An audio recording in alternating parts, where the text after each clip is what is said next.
Hi everyone, welcome to my channel. This is day 1 of Python learning series. If you are a beginner, have never written a single line of code, don't worry. We will learn Python step by step. What is Python? Python is a programming language. We use programming language to give instructions to computer. Python is a very popular because its code is simple and easy to understand. Python is used in many different fields.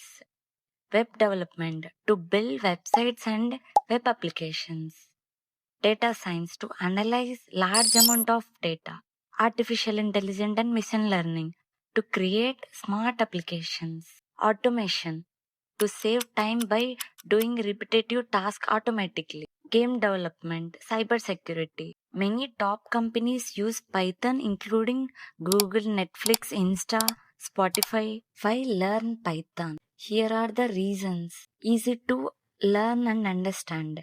Simple syntax. Free and open source. Used in high paying jobs. Perfect for beginners.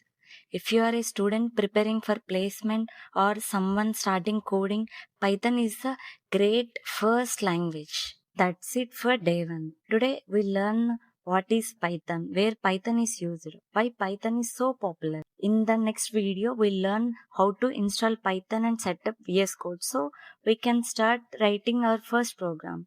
If you found this video helpful, like the video, subscribe to my channel, share it with your friends. Thanks for watching.